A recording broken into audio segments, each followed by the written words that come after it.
Hello, folks, and welcome back to the episode breakdown. Today, we're covering the history of trunks. So, this is, it's really not that big, right? 25 minutes, what is that? What even is that? It's the longest piece of abridged material we've ever put out, and it required some huge edits, including the use of 3D modeling, and maybe the video was so huge I was over half a month over the original scheduled date. Jesus Christ, this was a fucking journey. Oh well, let's get started then, kids. We're gonna be here a while. However, I'm going to start this special off with a new format. I'll be covering certain aspects of the editing process in different sections. And to start us off, lip flaps. We jump right into the hard stuff at the beginning too, with this shot of Bulma here. See, this shot is originally panning with a moving background and a looping animation over the top of it. Of course, I'd be insane to try and use this shot. Except that it was the only shot I had to use, and I'm insane. So there are 5 layers here. The track on the bottom is a still frame. The second layer is the shot set on a track to move opposite of the original pan, with a crop on the right side slowly moving left. The third layer is a panning shot of the right side of the frame implemented to make up for the static visual under it. The last 2 layers are the appropriate lip flaps. If that was hard to follow, I apologize for my lack of ability to properly communicate the intricate details at play, but trust me, it ain't easy. In this scene with Trunks here, I actually had to take his flaps from this shot, then resize and move them for this shot. This shot of Gohan? Completely new flaps drawn by me. And the flaps here are actually from another shot altogether, as Gohan does not originally talk in this shot. I also ended up putting rice in his mouth here, as I wanted him speaking in the middle of eating. Also, small note, that bowl wasn't originally in the shot either. In this next scene, I animated Gohan's mouth here to have him talk to Trunks. Same thing here. Here, I turned Gohan's smile into a frown, as with this shot as well. Continuing the train of Gohan being incredibly difficult to work with, this shot has new lip flaps drawn by me. I also copy and paste his lip flaps from here to here for this shot, then pan as well. Finally, a character other than Gohan. Actually, for this shot, I had to implant all of 18, as she doesn't talk during this scene. Same with this scene, where I had to draw all new lip flaps for her. Here as well. Had to do the same for Bulma in this shot here. Now here, with 17, I can't quite remember where I pulled his lip flaps from, but they're definitely new. I also panned them and fiddled with the contrast and brightness settings as the dust cleared around him. Now, interestingly, this scene consisted entirely of me removing all of Trunks' lip flaps as he moved, either with creative zooming or animating his close flaps over shots of him talking. Next shot is 17 here. Just like with 18 earlier, I moved him to this frame, as he originally does not talk in this scene. I also drew new flaps for 18 here. I would continue to draw new flaps by animating both 17 and 18's mouth here in these shots. I also edited Trunks' lip flaps to cough in this shot as well. And now for one of the toughest edits in the entire special. I actually ended up editing lip flaps from another shot into the scene of Trunks punching both the androids, laying the frame of Trunks' hand over them as necessary.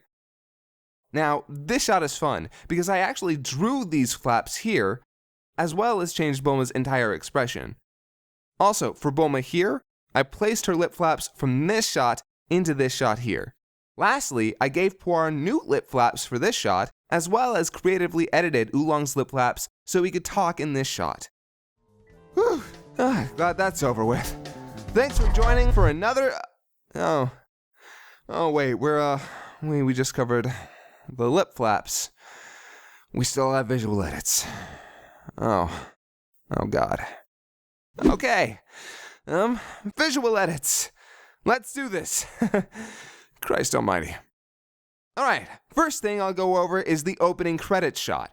The logo itself, including the time machine-shaped clock, sword clock hand, and text, were all drawn by Austin Rains, a longtime artist for the series. He designs most of our t-shirts, actually. I animated it all in Premiere and After Effects. Now, let's take a look at this shot at the beginning. Nothing weird, right? There's Yajirobe, Bulma, Tenshinhan, Chaozu, Piccolo, I think I even see Krillin. But wait, what did this original shot look like? Huh, there's Yamcha. That's weird. Does that happen again? I don't know, let's look at this shot. Now the original, well, I'll be damned. Yamcha has been edited out of both these shots. But why would I...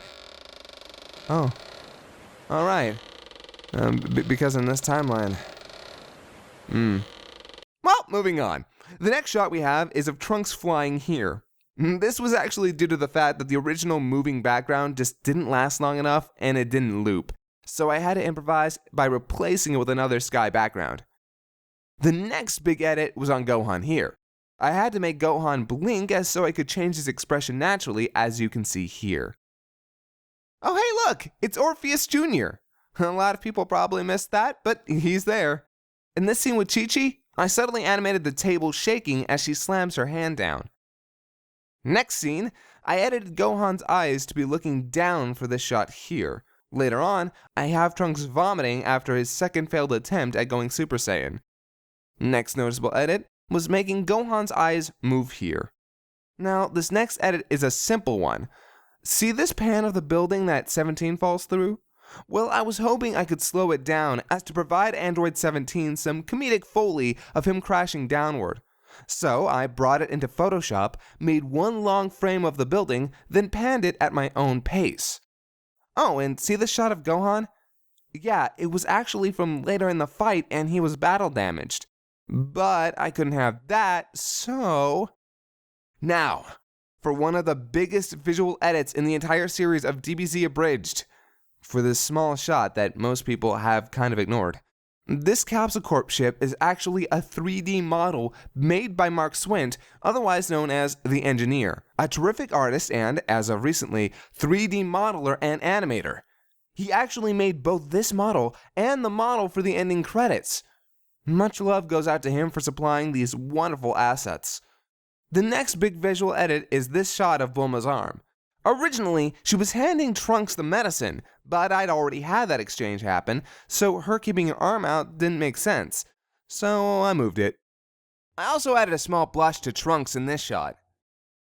The last two visual edits in this special, outside the credit sequence, consist of me fading the time machine out, a la the TARDIS, and the USS Medic on the side of the submarine. How about that fucking credit sequence though, am I right? Christmas critters, look at that sumbitch.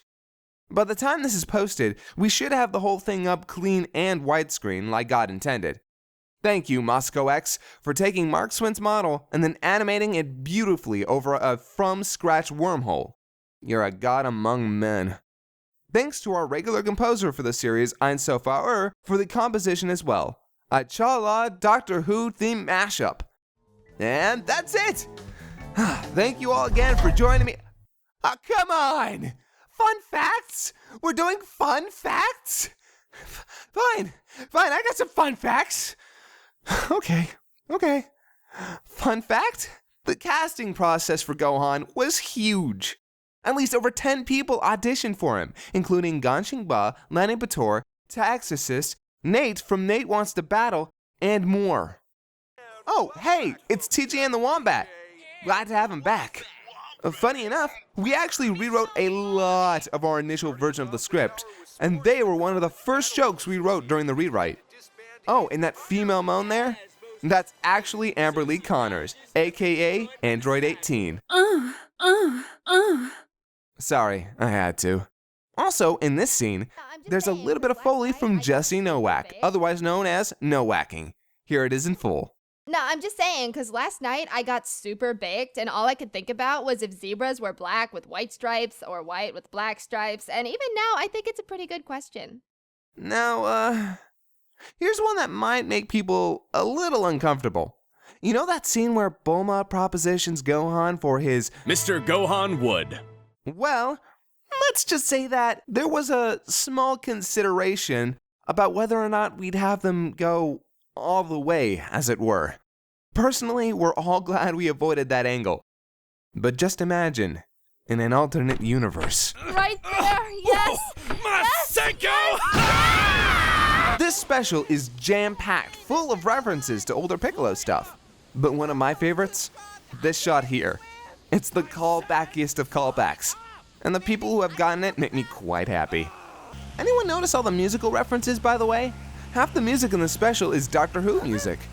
But this scene actually has the Guardia Millennial Festival theme from Chrono Trigger, a subtle connection to Akira Toriyama, who was the character and setting designer for the game. Lastly, this explosion here, from the Boo Saga. Yeah, I know, it's kind of cheating, hush. Okay, is that it? Are we done? Like, for realsies? Oh, thank you, God. And thank you for joining me for another episode breakdown. Did you know we have a brand new shirt design out? It's our April Fool's limited run shirt, and we're overly enthusiastic about it. I feel dirty about that. Anyway, please do check it out, along with our new Dragon Ball Xenoverse Let's Plays. Follow the adventures of Dumplin'.